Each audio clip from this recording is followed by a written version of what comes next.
The critical patriot دیکھنے والے سب دوستوں کو خوش آمدید۔ آج میرے ساتھ آسٹریلیا سے شریک گفتگو ہیں پروفیسر ڈاکٹر رضی اعظمی صاحب۔ اعظمی صاحب نے امریکہ سے پی ایچ ڈی کی، اس کے بعد یہ امریکہ، مراکش اور پاکستان میں پڑھاتے رہے۔ پروفیسر صاحب، میں نے پچھلے دنوں انٹرویو کیا تھا، وہ بھی ایک اتفاق سے ریٹائرڈ پروفیسر ہیں، تو انہوں نے کچھ ایسی بات کی کہ ویسٹرن کنٹریز کا ویزا اور خاص طور پہ امیگرنٹ ویزا جو ہے وہ آسانی سے مل جاتا ہے اگر آپ کی وضع قطع جو ہے وہ مولویوں والی ہو، اور اس طرح سے ویسٹرن کنٹریز جو ہے نا، گویا وہ اسلام کو بدنام کرنے کا ایک ہتھیار ان کے ہاتھ آ جاتا ہے اور ان کو آسانی سے ویزا مل جاتا ہے۔ تو میں نے ان سے پھر پوچھا تھا کہ کیا پھر اس کا مطلب ہے کہ ویسٹرن ایمبیسی میں جب جائیں، کونسلیٹ میں جائیں ویزے کے لیے، تو پھر ٹراؤزر پہن کر اور کوٹ پہن کر نہ جائیں، شلوار قمیض پہن کر جائیں، اور داڑھی اگر آپ کی ہے تو اس سے آپ کا کیس مضبوط ہو جائے گا؟ تو اس کا کوئی خاطر خواہ جواب انہوں نے نہیں دیا۔ تو آپ کیا کہتے ہیں اس بارے میں؟ یار اس پہ شکیل میں اب کیا کہوں، میرے خیال میں بیشتر آپ کے سننے والے شاید ان کے ساتھ اتفاق نہیں کریں گے، اور بلکہ وہ شاید الٹی یہ شکایت بھی ایسے لوگ کریں گے کہ بھائی اگر وہ داڑھی کے ساتھ یا ٹوپی پہن کے یا شلوار قمیض میں جاؤ تو ویزے نہیں ملتے ہیں، لیکن حقیقت جو ہے وہ بالکل اس کے برعکس ہے۔ اور میں نے یہاں پہ آسٹریلیا میں کافی سال امیگریشن میں کام کیا ہے۔ جی پروفیسر میں پاکستان میں تھا، امریکہ میں تھا، موروکو میں تھا، لیکن یہاں پہ میں نے سرکاری نوکری کی امیگریشن میں، اور میں ویزے لگاتا تھا۔ تو اس سے بھی اگر ہٹ جائیں تو آپ جو لوگ کے جا چکے ہیں ویسٹ میں، یہ پوچھیں کہ ویزے کے جو کوشچنرز ہوتے ہیں وہاں پہ کہیں پوچھا جاتا ہے کہ آپ کا مذہب کیا ہے؟ مذہب بھی نہیں پوچھتے۔ اور حلیے میں تو یہ ایک جنرل پرنسپل ہے کہ آپ اسمارٹلی ڈریسڈ آپ جائیں گے انٹرویوز میں، تو آپ انٹرویو میں آپ کے چانسز امپروو ہوتے ہیں، چاہے وہ ویزے کا انٹرویو ہو چاہے جاب انٹرویو ہو۔ جی اب ویزا جو ویسٹرن کنٹریز کے ویزے کی اگر میں بات کروں، میں امریکہ بھی کئی بار گیا ہوں ویزا لے کے پاکستانی پاسپورٹ پہ، اور یہاں پہ میں نے ویزے لگائے ہیں اور دیکھیں تو اس میں یہ ہے کہ ویزا دینے والے جو ویسٹرن کنٹریز ہیں جہاں کی ڈیمانڈ بہت زیادہ ہے ویزوں کی، دو تین چیزیں دیکھتے ہیں صرف۔ ایک تو ہوتا ہے جی سیکیورٹی ایشو، کہ جی ایک لسٹ ہوتی ہے، بلیک لسٹ آپ کہہ لیں یا نیگیٹو لسٹ ایک ہوتی ہے، جی کہ اگر بلیک لسٹڈ ہے، اور خاص کر یہ 2001 کے بعد یعنی 9/11 کے بعد یہ بڑھا ہے، تو پھر اسے ویزا نہیں ملے گا۔ اور اس کے علاوہ صرف دو کنسیڈریشن ہوتی ہے، ایک تو یہ کہ جس مقصد سے وہ جا رہے ہیں آیا وہ جینوین ہے۔ کہ اگر وہ کہتا ہے کہ میں ایز اے ٹورسٹ جا رہا ہوں، تو ظاہر ہے دیکھیں گے کہ بھائی اس کی مالی حیثیت اپنے ملک میں کیا ہے۔ پاکستان کی بات کر لیں جیسے، کہ جی اگر وہ پاکستان میں اگر وہ ایک کلرک ہے تو وہ ٹورسٹ بن کے امریکہ کیوں جائے گا اور کیسے جائے گا، یہ ایک سوال پیدا ہوگا۔ جی تو اس کی حیثیت دیکھتے ہیں اپنے ملک میں، وہ اس لیے بھی کہ اگر اس کے کنیکشنز اسٹرانگ ہیں اپنے ملک میں، جی جو تھرڈ ورلڈ کنٹری ہے، یعنی کہ کہ وہ اس کے واپس پاس آئے گا کہ نہیں آئے گا؟ اچھی جی جاب ہے، اس کا گھر جی ہو، کہ اس کے چانسز واپس آنے کے کیا ہیں، فیملی وہ چھوڑ کے جا رہا ہے، یہ سب چیزیں۔ اور دوسرا ہے کہ جینوئن پرپس اگر ہے تو وہ بھی آپ اسٹیبلش کریں۔ آپ ایز اے ٹورسٹ جا رہے ہیں تو آپ نے ہوٹلوں میں بکنگ کرائی ہے، کتنے پیسے آپ لے کر جائیں گے، یا جی کچھ سوالات آپ سے ویزے انٹرویو میں کر سکتے ہیں کہ بھائی آپ نے کہاں جانا ہے اور وہاں پہ کیا آپ کو انٹرسٹنگ لگتا ہے۔ اگر اس کے جواب سے یہ پتا چلے کہ اسے تو کچھ بھی نہیں پتا امریکہ کے بارے میں یا آسٹریلیا کے بارے میں، تو پھر ویزا دینے میں ذرا ظاہر ہے کہ ہو جائے گا ڈاؤٹ فل۔ یہ جی ایشوز ہوتے ہیں، کبھی نہیں پوچھتے، بلکہ یہ ٹوٹلی ارریلیونٹ ہوتا ہے کہ آپ کا کیا مذہب ہے، اور آپ کیا ہیں اور کیا کرتے جی ہیں، ایز لانگ ایز میرا یو کین بھی اسٹیبلش۔ جی جی میرا بھی بولیے۔ یہی خیال تھا، اور ان سے میں نے ریکویسٹ اسی طرح کی بات کی بھی تھی کہ it sounds like a conspiracy theory. اچھا سر، پاکستان میں ویسے بھی کنسپیریسی تھیریز کا بہت رواج ہے، اور مشاہد حسین سید اپنے جرنلزم ڈیز میں کہا کرتے تھے کہ we are the greatest conspiracy theorist east of the Suez. اور اب شاید ہم ایسٹ آف دا سویز کو پیچھے چھوڑ گئے ہیں، پوری دنیا میں شاید ہم نمبر ون ہیں۔ تو ہمارے ہاں ہر چیز پہ کنسپیریسی تھیوری آپ کو مل جائے گی. مثلا 9/11 پہ ابھی بھی میرا خیال ہے کہ میجورٹی جو ہے لوگوں کی وہ یہی سمجھتی ہے کہ یہ ایک سازش تھی یہودیوں کی مسلمانوں کے خلاف.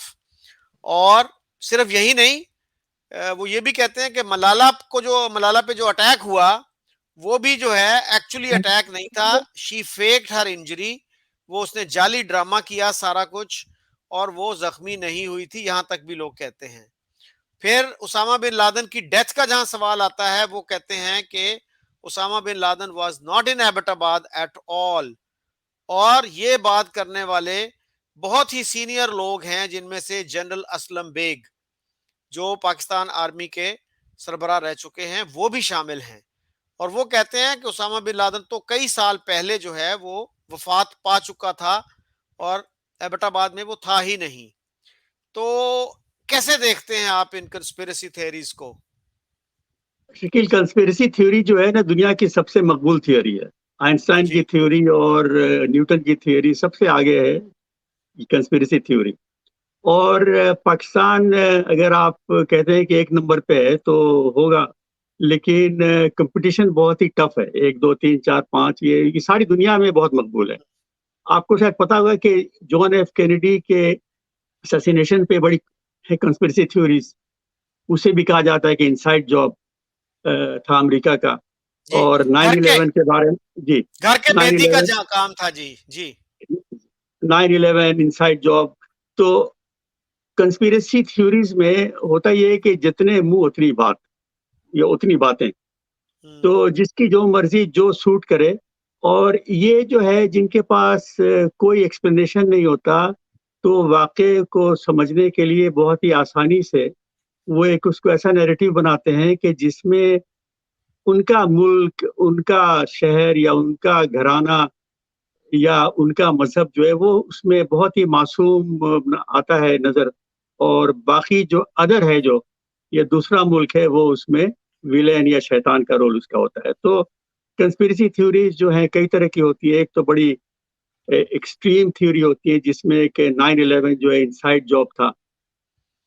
اچھا، پھر ایکسٹریم تھیوریز میں اور بھی ہے، جیسے کہ بہت ہی ایک ایکسٹریم ہے کہ گورباچوف جو ہے وہ سی آئی اے کا ایجنٹ تھا. سوویت یونین کے ٹکڑے ہونے کی جو وجہ بتاتے ہیں وہ یہ کہ گورباچوف جو اس وقت وہاں پہ پارٹی کا سیکرٹری جنرل تھا، وہ ایک امریکن ایجنٹ تھا. پھر عراق کے واقعات پہ جو ایکسٹریم تھیوری ہے وہ یہ کہ Saddam Hussein was a C I A agent. یہ بھی آپ نے سنی ہوگی. جی تو ایک اور تھیوری آئی تھی، کنسپیریسی تھیوری مون لینڈنگ پہ، جی کہ امریکہ والے تو چاند پہ اترے بھی نہیں تھے. انہوں نے یہ ساری فیک ایک اس کی نیریٹو بنائی، تصویریں ساری فیک ہیں، ساری کنکوکٹڈ ہیں. تو اس پہ آپ اپنے آپ سے پوچھیں کہ بھئی اگر امریکہ نے ایک جعلی ایک کلیم کیا تھا کہ وہ چاند پہ اسٹروناٹس ان کے اترے ہیں، تو کس لیے کیا ہوگا؟ یقیناً اس لیے کیا ہوگا کہ وہ نمبر 1 ہو گیا، اور جو سوویت یونین جس کے ساتھ اس کا مقابلہ تھا وہ پھر پیچھے رہ گیا. تو جی سوال یہ پیدا ہوتا ہے کہ سوویت یونین جس کو کہ پیچھے دکھانے کے لیے امریکہ نے غلط یہ فیک ایک کلیم کیا تھا، اس کے پاس تو بڑی ہائی ٹیکنالوجی بھی تھی. تو اس نے تو کبھی نہیں کہا کہ امریکہ یہ جھوٹ بول رہا ہے. جس کے خلاف یہ تھیوری بنی تھی اس نے کبھی نہیں کہا کہ امریکہ جھوٹ بول رہا ہے. Soviet union expected the fact کہ امریکنز ہیڈ لینڈڈ آن دا مون. یہ بعد میں آ کے کچھ لوگوں نے کنسپیریسی تھیوری نکالی. اچھا، اب میں آتا ہوں ذرا ہلکی کنسپیریسی تھیوریز پہ. ہلکی کہہ لیں یا میڈیم کہہ لیں کہ بنگلہ دیش بنا وہ بھی امریکی سازش تھی. اچھا، پھر انڈیا میں بہت زیادہ یہ ایک بلیف ہے کہ جو کہ پارٹیشن جو ہے وہ برٹش کنسپیریسی تھی. ان دنوں میں امریکا چونکہ ایک امپورٹنٹ رول اس کا نہیں تھا اس علاقے میں، تو پارٹیشن واز برٹش کنسپیریسی. ورنہ تو کوئی جھگڑا نہیں تھا اور ہم بالکل ٹھیک جا رہے تھے. اور انہوں نے اس کو 2 حصوں میں بانٹا تاکہ وہ ڈیوائڈ اینڈ رول، اور سوویت یونین کے خلاف وہ جو ہے ویسٹ پاکستان کو استعمال کریں گے. تو اس کا جو ہے ہر کنسپیریسی تھیوری کا جواب دینا از نیئرلی امپاسبل، اور پھر اس کا فائدہ کوئی نہیں ہے. لوگ اپنی جو کنوینئنٹ جو تھیوریز بناتے ہیں اس پہ ہی بلیو کرتے ہیں. تو امریکہ جو ہے تقریباً ہر کنسپریسی تھیوری میں امریکہ جو ہے وہ ہوتا ہے اس کا ٹارگیٹ، کہ کسی نہ کسی طرح امریکہ کا اس میں انوالومنٹ ضرور ہوتا ہے اور بڑا نیگیٹو اس کا رول ہوتا ہے.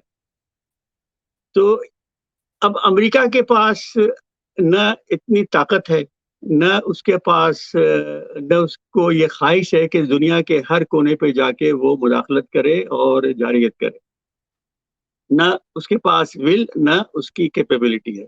اب اس کا جو سب سے بڑا ثبوت اگر میں دوں تو ہوگا کیوبا، جو وہاں سے فلوریڈا کے جو کوسٹ سے وہ 90 میل پہ ہے، 100 میل سے بھی کم، اور 50 سال سے اوپر بلکہ 60-70 سال ہو گئے وہ امریکہ کے لیے ایک مصیبت بنا ہوا ہے، لیکن امریکہ وہاں پہ رژیم چینج نہیں کر سکا. مور ریسنٹلی آپ دیکھیں وینیزویلا میں ایک بڑی لیفٹسٹ گورنمنٹ ہے جو ایران کے ساتھ بھی دوستی ہے اور امریکہ کے خلاف بہت انوالوڈ ہے، اور بلکہ ساؤتھ امریکہ میں وہ ریولوشنری موومنٹس کو پروموٹ کرتا ہے جو وہاں پہ رژیم ہے وینیزویلا کا. اور امریکہ نے وہاں پہ جسے سپورٹ دیا تھا اپوزیشن کا، اسے ابھی تک امریکہ وہاں پہ کامیابی نہیں دلا سکا. پھر آپ چلے آئے نکاراگوا میں، وہاں پہ سینڈینسٹا جو امریکہ کے خلاف جنہوں نے جنگ بھی لڑی تھی، امریکہ تو نہیں بلکہ امریکہ کی سپورٹڈ جو گورنمنٹ تھی وہاں پہ اس کے خلاف، تو ان کی وہاں پہ گورنمنٹ ہے اور اس کے ساتھ امریکہ کچھ نہیں کر پا رہا. تو امریکہ کے پاس نہ طاقت ہے نہ اس کی یہ خواہش ہے کہ ساری دنیا میں جا کر وہ پنگا لے. لیکن آپ کسی سے بھی بات کریں، صرف بھی پاکستانی نہیں، اس روز مجھے ایک یہاں پہ ملا ایک ایتھیوپین، اس سے میں نے پوچھا کہ بھائی ایتھیوپیا میں جو جھگڑا چل رہا ہے ٹگرائے کا، شاید آپ کو اس کا معلوم ہوگا، تو ابھی کیا حال ہے؟ کیا کہ جو امریکہ جب چاہے گا تو وہ ختم ہو جائے گا. اچھا، اسی طرح سے ایک بنگلہ دیشی سے میں نے، بڑے ایجوکیٹڈ بہت ہی لائٹنڈ، ان سے میں نے اسے پوچھا کہ بنگلہ دیش کی سیاست کیسی جا رہی ہے. معلومات تو میرے پاس بھی ہوتی ہے لیکن میں نے کہا کہ ان کا اوپینین، انہوں نے کہا کہ جی دیکھیں وہ امریکہ نے وہ گرین لائٹ دی ہے، وہ جو ضیاء الرحمان کی پارٹی ہے ان کی جو کیا بی این پی، کہ امریکہ نے گرین لائٹ دی ہے بی این پی کو تو وہ باہر نکل آئے ہیں، پھر امریکہ جب ریڈ لائٹ دے گا تو وہ ہٹ جائیں گے پیچھے. تو اس طرح کا جو بلیفس ہیں نا یہ سارے دنیا میں، اور تقریباً سب کا ٹارگیٹ ہوتا ہے امریکہ. لیکن ان جنرل کنسپریسی تھیوری کی خاص جو ایک کوالٹی ہے وہ یہ کہ یہ کنسپریسی تھیوری کو بنانے والا کوئی بھی ہے جو اس کو ڈسمینیٹ کرتے ہیں، جو اسے آگے بڑھاتے ہیں، وہ اس لیے کرتے ہیں کہ اس تھیوری میں ان کا جو فرقہ ہے یا ان کا مذہب، ان کا ملک، ان کا شہر جو بھی ہے وہ بہت ہی معصوم دکھایا جاتا ہے، اور جو دشمن ہے یا جو مخالف ہے، ایڈورسری ہے، وہ بڑی نیگیٹو لائٹ میں آتا ہے. بس یہ اس کا بیسک ایک جو کیریکٹر ہے کنسپریسی تھیوری کا وہ یہی ہے. پروفیسر میں 96 میں کلکتہ گیا تھا ایک پیس کانفرنس میں شرکت کے لیے، تو وہاں پہ ہم نے ایک جلوس بھی نکالا امن کے حق میں. تو ایک بازار میں تھے ہم، تو وہاں پہ کچھ مسلمان تھے شاپ کیپرز، تو وہ ہم سے پوچھنے لگے کہ کیا اب امن ہو جائے گا. ہم نے کہا جی امید تو ہونی چاہیے، کہ امید رکھنی چاہیے کہ ہو جائے گا امن. اور کہنے لگے نہیں نہیں امریکہ نہیں ہونے دے گا. تو یہ ہر جگہ اسی طرح کا ہے. اور انٹرسٹنگ بات یہ ہے کہ ہمارے ہاں نوائے وقت ایک اخبار ہے، اس میں ڈومیننٹ جو آرگیومنٹ تھا، ڈومیننٹ نیریٹو تھا 9/11 پہ، وہ یہ تھا کہ یہودیوں کی یہ سازش ہے. ایک لیفٹیننٹ جنرل نے بھی آرٹیکل اس طرح کے لکھے، ایک سے زیادہ نے. اور اسی اخبار میں عطاء الرحمان صاحب ایک تھے جو بعد میں ایک اور اخبار ہے نئی بات، اس کے ایڈیٹر ہو گئے. تو وہ بھی کلکتہ گئے تھے اتفاق سے، وہ کسی اور مشن پہ گئے تھے، ہم کسی اور مشن پہ گئے تھے. تو انہوں نے تعریف کی عرب نوجوانوں کی، القاعدہ کی، کہ انہوں نے غیرت کا ثبوت دیا اور امریکہ کا غرور خاک میں ملا دیا. یعنی ایک ہی اخبار ہے، ایک جو ہے اس کو کہہ رہا ہے کہ یہ یہودیوں کی سازش ہے، ایک طرف یہ کہہ رہا ہے، دوسری طرف ان نوجوانوں کو وہ تعریف کر رہا ہے، خراج تحسین پیش کر رہا ہے، گلوئنگ ٹریبیوٹس دے رہا ہے کہ انہوں نے کتنا زبردست کام کیا. تو اتنا بڑا اخبار ہے وہ، اور کہتے ہیں نظریاتی اخبار ہے، نظریہ پاکستان کا علم بردار ہے، اس میں یہ چیزیں چھپ چکی ہیں. اس پہ تو کتنی بھی بات آپ کرتے رہیں لیکن وہ ختم نہیں ہو سکتی اور نہ لوگوں کے ویو پوائنٹس اس سے افیکٹڈ ہوں گے. Conspiracy theory is as old as humanity I suppose. لیکن یہ جو زمانہ آیا ہے نا سوشل یہ میڈیا کا, اس میں یقیناً یہ زیادہ اس نے زور پکڑا ہے, اور اس کے نتیجے میں آپ دیکھ رہے ہیں کہ کیسے کیسے رجیمس آ رہے ہیں. امریکہ میں آپ لے لیں یہ ٹرمپ کو, کہ میں تو امریکہ میں 80s میں تھا 5 سال, کوئی سوچ بھی نہیں سکتا تھا کہ ٹرمپ جیسا ایک شخص جس کی ایتھکس اور مورالٹی تقریباً زیرو ہو, جو کہ کتنے اسکینڈلس میں انوالو تھا, اور یہ سب کو ان دنوں میں یہ معلوم تھا. اور اس کے بعد وہ نہ صرف یہ کہ نامینیشن جیتے بلکہ الیکشن جیتے, اور ایک اچھا خاصا جو ایک سیگمنٹ امریکہ کا اس کے ساتھ تھا اور ابھی بھی ہے. تو it would have been unthinkable in some years ago. لیکن سوشل میڈیا کی وجہ سے اپنے پاکستان میں بھی آپ دیکھیں کہ اس کے جو اثرات ہیں they are evident everywhere, اور برازیل میں, فلپین میں اور دیگر. اچھا, کنسپیرسی تھیوری جو لیٹسٹ ہے وہ تو ہے اوکرائن کے سلسلے میں, کہ اب آپ ہی یہ پوچھیں کہ بھائی یہ کہ ایک امریکہ جو ہے نا وہ سارے یورپین یونین کو اور نیٹو کو وہ مینیپولیٹ کر کے اور اوکرائن کو مینیپولیٹ کر کے اس نے یہ جنگ شروع کروائی, جبکہ آپ کے سامنے ہیں پوٹن کے آرٹیکلز, چھپے ہوئے آرٹیکلز ولادیمیر پوٹن کے, ان کی تقاریر جنگ سے پہلے اور جنگ کے اپنے شروعات میں, جس میں کہ وہ صاف کہہ رہے ہیں کہ اوکرائن میں وہ کس لیے جا رہے ہیں, جو ان کی so called special military operation. لیکن ساری ذمہ داری ڈالی جاتی ہے امریکہ پہ. اچھا, اس کے باوجود کہ فن لینڈ جو کہ بہت ہی نیوٹرل تھا اور سوویت یونین کے ساتھ اور روس کے ساتھ بڑے فرینڈلی اس نے تعلقات رکھے تھے, خاص کر دوسری جنگ عظیم کے بعد, جس میں کہ روس نے اس کے تقریباً 10% علاقے پہ قبضہ کیا اور رکھا ہوا ہے, وہ ملک. اور اب سویڈن جو 200 سال سے نیوٹرل تھا, انہوں نے شمولیت کی درخواست دی اور شامل ہو گئے, سویڈن ہو جائے گا اس میں نیٹو میں.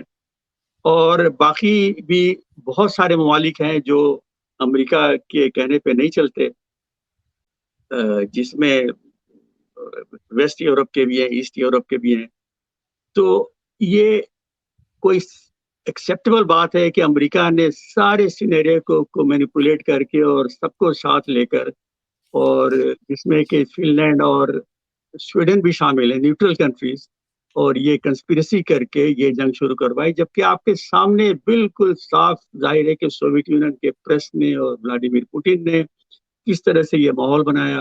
اور ایک بات بولتا چلوں جو پہلے بھی شاید میں نے ذکر کیا ہے, کہ لوگ جو کہتے ہیں کہ امریکہ کا تو ٹارگیٹ ہی تھا کہ روس کو آئسولیٹ کرے اور کمزور کرے, یہ بھول جاتے ہیں کہ امریکہ کے انیشیٹو پہ 1999 میں G7 کنٹریز کا جو بلاک ہے اسے ایکسپینڈ کر کے G8 بنایا گیا تھا, اور روس کو شامل کیا گیا تھا. نہ صرف کہ روس اس میں شامل ہوا تھا اور یہ G8 بن گیا تھا, بلکہ 2003 میں یا 2002 میں اس کی جو کانفرنس ہوئی تھی وہ سینٹ پیٹرسبرگ میں ہوئی تھی, جو ولادیمیر پوٹن کا آبائی شہر ہے, اور ولادیمیر پوٹن ان دنوں میں صدر بن چکے تھے, اور انہوں نے پریزائڈ کیا تھا اس کانفرنس پہ. اور سوویت یونین اور چائنا بھی ٹوٹلی انٹیگریٹ ہو رہے تھے ویسٹرن یا گلوبل سسٹم کے اندر, اور ٹھیک ٹھاک سارا کام چل رہا تھا. اور جہاں تک کہ روس کا تعلق ہے, پوٹن نے جب 2014 میں جب یہ کرائمیا پہ اپنا قبضہ کیا اور پھر ایسٹرن اوکرائن پہ بھی اشارے کیے قبضے کے, تو اسے G8 سے نکالا اور اب وہ G7 بن گیا ہے. پھر روس کے ساتھ تعلقات خراب ہونا شروع ہوئے, اور اب تو جو سچویشن ہے وہ ابھی کی ہے, جب انہوں نے فروری پچھلے سال ایگریشن کیا اوکرائن پہ اور اس کا نام دیا اسپیشل ملٹری آپریشن. جی اچھا سر, آپ نے یہ کہا کہ امریکہ میں کوئی خواہش نہیں ہے انٹرفیئر کرنے کی, لیکن سر کولڈ وار کے دوران تو بہت انہوں نے انٹرفیئر کیا. چلی کی ایگزامپل بڑی ایک گلیئرنگ ایگزامپل ہے, وہاں پہ کہا یہ جاتا ہے the first elected Marxist president and government were overthrown by the Americans in Chile. سلوادور آئیندے جو تھے وہاں کے پریزیڈنٹ تھے اور الیکٹڈ پریزیڈنٹ تھے. تو there are so many other examples. تو اس پہ میرا خیال امریکہ کے ایک وزیر خارجہ نے کہا بھی تھا کہ it was not a proud moment for the U S. Colin Powell نے شاید کہا تھا. جی شکیل، میں نے یہ نہیں کہا تھا کہ امریکہ has no will to interfere, لیکن امریکہ کوئی پاگل کتے کی طرح نہیں ہے کہ سب کو وہ کاٹتا پھرے یا ہر جگہ انٹرفیئر کرتا پھرے. ٹھیک ہے، میرے کہنے کا مطلب یہ تھا کہ امریکہ کے کور انٹرسٹ اگر افیکٹڈ ہو کسی بھی طرح سے، چاہے وہ اس کی جو تھنکنگ ہو مس گائیڈڈ ہو بے شک، لیکن اگر یہ تاثر ہو امریکہ میں کہ ہمارے یہاں پہ کور انٹرسٹ سرو ہوتے ہیں کسی ایک خاص پالیسی سے یا ایکشن سے، تو امریکہ ول ڈیفینیٹلی ڈو دیٹ، لیکن اٹس ناٹ آلویز سکسیسفل. ابھی میں نے وینیزویلا کا آپ کو اگزامپل دیا کہ وہاں پہ جی امریکہ نے جو اپوزیشن لیڈر ہے گیڈا میرے خیال میں اس کا نام ہے، اسے پاور میں لانے کی بڑی بھرپور کوشش کی، بہت وہاں پہ ہنگامے وغیرہ ہوئے لیکن وہ کامیاب نہیں ہو سکا. اسی طرح کیوبا ہے، اسی طرح نکاراگوا ہے. تو امریکہ تو number one super power, the only super power in the world more or less ابھی تک. تو ظاہر ہے کہ اس کے کور انٹرسٹ تو بڑے وائڈ اسپریڈ ہیں، لیکن امریکہ کا بیسٹ انٹرسٹ سرو ہوتا ہے not through warfare, not through violence اور ہنگامے، بلکہ تھرو پیسفل کولیبوریشن. یہ جو گلوبلائزیشن کی بات کرتے ہیں یہ امریکن کنسپشن ہے. پرائیویٹائزیشن، یہ سارا جس کے فائدے ساری دنیا کو ہوئے. آپ اس پہ غور کریں کہ دنیا سے غربت کتنی کم ہو گئی ہے جب سے پرائیویٹائزیشن گلوبلائزیشن وغیرہ ہوا ہے، اور اس پہ امریکہ کا بہت بڑا کنٹریبیوشن ہے. امریکہ is happy if the world is happy. سنیں، ابھی میں جاپان گیا تھا، شاید یہ 2 مہینہ بھی نہیں ہوا، اور جو چیز میں جانتا تھا وہی چیز پھر کنفرم ہوئی کہ آپ and I also went to Hiroshima, جس پہ کہ امریکہ نے فرسٹ اٹامک بم گرایا تھا. کہیں پہ میں نے امریکن مذمت کسی کے منہ سے سنی بھی نہیں. ٹھیک ہے، it belongs to the past. اور انہیں پتا ہے کہ جاپان کوئی بڑا اس میں اینجل نہیں تھا، بلکہ جاپان کی بربریت چائنا میں یا ایسٹ ایشیا میں سب کو پتا ہے. تو یہ جو ہیومن سوسائٹی ہے اس میں تقریباً سب کے ہاتھ میں خون ہے. ٹھیک ہے، there is blood on every body's hand. So angle تو اس میں کوئی بھی نہیں ہے، لیکن جتنی بڑی طاقت ہوتی ہے ظاہر ہے کہ اس کا جو فٹ پرنٹ اتنا زیادہ ہوتا ہے. لیکن امریکہ we know has been a force for good in this world, اور از دا اونلی کنٹری جو کہ کنسسٹنٹلی ہیومن رائٹس کے حق میں باتیں کرتا ہے، اور جس کی وجہ سے اس کو دنیا میں بڑی ملکوں میں گالیاں پڑتی ہیں. اور پھر لوگ American dictation in the sense کہ آپ ہیومن رائٹس کا بھی خیال رکھیں اور مائنورٹیز کے رائٹس کا خیال رکھیں. اس سے تنگ آ کر بہت ساری جو گورنمنٹس ہیں وہ پھر ایسے سورسز کے پاس جاتی ہیں جیسے کہ رشیا ہے یا چائنا ہے یا اور ہیں، جو ایسے کوئی سوال نہیں کرتے اور وہ آپ کے ہر صورت میں آپ کے ساتھ کولیبوریشن کے لیے تیار ہے. ابھی آپ دیکھ لیں یہ میانمار، یہ برما کا ایگزامپل، کہ وہاں پہ ایک انتہائی ظالمانہ ایک حکومت ہے اپنے فوجی جرنیلوں کی، اور ویسٹ نے ان کو سینکشن کیا تھا جس کی وجہ سے وہ پھر کمزور پڑ گئے تھے، اور اب بھی ویسٹ ان کے اوپر دباؤ ڈال رہا ہے. تو انہیں کوئی فکر نہیں، ان کے پاس ریسورسز ہیں. چین کے ساتھ انہوں نے دوستی کر لی ہے، چائنا کو ان کے ریسورسز ملتے ہیں اور انہیں آرمامنٹس ملتے ہیں، پولیٹیکل اور ڈپلومیٹک سپورٹ ملتا ہے چائنا سے، پھر روس سے. تو خوش ہیں. تو اگر کوئی پاور ہے دنیا میں جو کہ ہیومن رائٹس کی بات کرتا ہے اور دوسری گورنمنٹس کو ناراض کرتا ہے تو امریکہ ہے. اور نہ صرف یہ کہ امریکہ کے جو پریس یا مختلف جو ادارے ہیں، سول سوسائٹی ہے، وہ بات کرتی ہے ہیومن رائٹس کی امریکہ میں اور امریکہ کے باہر، بلکہ امریکہ کی حکومت بھی اس میں حصہ لیتی ہے. اور جی، اس میں سر امریکہ کو بعض اوقات جو ہے وہ ڈبل سٹینڈرڈز کا تانا بھی سننا پڑتا ہے، اور اس میں کچھ ایکسیپشنز بھی آ جاتی ہیں. مثلا 71 میں امریکن گورنمنٹ جو تھی وہ یحییٰ خان کو سپورٹ کر رہی تھی، جبکہ American media, American civil society جو تھی وہ اس کے خلاف تھی. تو سر کنسپریسی تھیریز کی طرف واپس آئیں اگر ہم، تو امریکہ میں بھی بہت کنسپریسی تھیریز جنم لیتی ہیں، کیونکہ ایک نقطہ نظر یہ ہے، ایک پوائنٹ آف ویو یہ ہے کہ کنسپیرسی تھیریز ان لوگوں کے ذہن میں زیادہ آتی ہیں جو پاور لیس ہوتے ہیں. تو ایجپٹ کے لوگ بھی کافی تیز ہیں کنسپیرسی تھیریز میں, پاکستانی بہت تیز ہیں.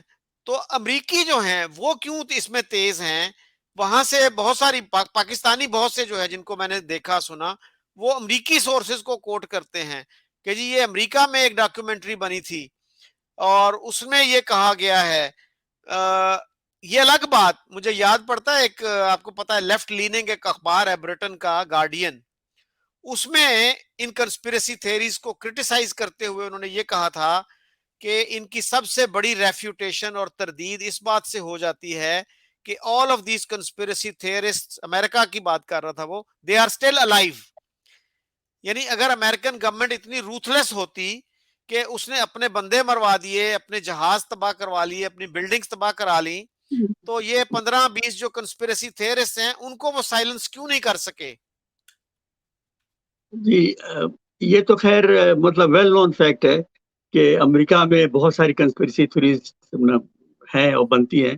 بلکہ آپ اگر سرچ کریں تو امریکہ میں ایک فلیٹ ارتھ سوسائٹی بھی ہے جو جی کہتی ہے کہ دنیا فلیٹ ہے.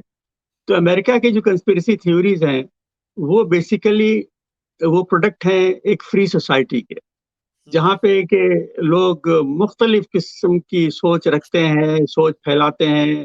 کچھ اس میں شغل ہوتا ہے, کچھ ان کو مزہ آتا ہے, کچھ میں وہ بلیو کرتے ہیں. لیکن ہمارے ہاں جو بنائی جاتی ہے اس کا ایک پرٹیکولر ایک ٹارگٹ ہوتا ہے, اور ٹارگٹ یہ ہوتا ہے کہ اپنے آپ کو اچھا دکھانا اور اپنے مخالف کو برا دکھانا یا ایک ویلینس اس کو رول دینا. امریکہ میں اب جیسے یہ چاند والی جو تھیوری تھی کہ چاند پہ امریکن اترے ہی نہیں, اب اس کا کوئی خاص کوئی ٹارگٹ نہیں تھا, بس وہاں پہ ایک بہت بڑا ایک طبقہ ہے جو اینٹی اسٹیبلشمنٹ ہے. اچھا, اینٹی اسٹیبلشمنٹ کا مطلب پاکستان میں کچھ اور ہوتا ہے, لیکن وہاں پہ یہ ایک ٹوٹیلٹی جو ہے ایک جو اسٹیٹ پاور کی, اس کے وہ جی, خلاف ہے. یہ جس میں سی آئی اے, ایف بی آئی, یہ پینٹاگون اور کیا ملٹری انڈسٹریل کمپلیکس, یہ سب کو جوڑ دیتے ہیں. تو کانگریس ان بھی. کے خلاف, جی ان کے خلاف ایک ایک ایک ایک بغاوت ہے, اور ان کے خلاف وہ پھر تھیوریز بناتے ہیں مختلف. اس میں کوئی یہ نہیں ہوتا کہ کسی اور ملک کو ہم نے چوپٹ کرنا ہے یا اسے نیگیٹو دکھانا یا خراب کرنا, یہ نہیں ہوتا. تو وہ ایک فری سوسائٹی کی ایک اپنی تھنکنگ ہے, اپنا ایک ان کا موڈس آپرینڈی ہے. لیکن ہمارے ہاں تو یہ بنائی جاتی ہے, اور میں سمجھتا ہوں کہ پوری تھرڈ ورلڈ میں جو تقریباً پورے تھرڈ ورلڈ میں جو گورنمنٹس ہیں وہ ساری اپریسیو ایلیٹسٹ اور ایکسپلوٹیٹو گورنمنٹس ہیں, جس کی وجہ سے ان ممالک میں مسائل بہت ہیں, غربت بہت ہے, انمپلائمنٹ ہے. تو ان ملکوں کی governments, and I mean practically every government, Uganda بھی, کینیا بھی, پاکستان بھی, اور بنگلہ دیش اور ساؤتھ افریقہ, یہ گورنمنٹ جو ہے خود انکریج کرتی ہے کنسپیرسی تھیوریز, اس لیے کہ most of them have as they target the United States and the West, تاکہ لوگوں کی جو نظریں ان کے آپریشن سے, ان کی خامیوں سے, ان کے کرپشن سے ہٹے, اور اپنی جو مصیبتیں ہیں اس کا الزام وہ امریکہ پہ ڈالیں. اگر پورے طور پہ نہیں تو at least partly America is to blame for this. تو اس سے ان کو فائدہ ہوتا ہے, they can perpetuate their rule and they can perpetuate them selves.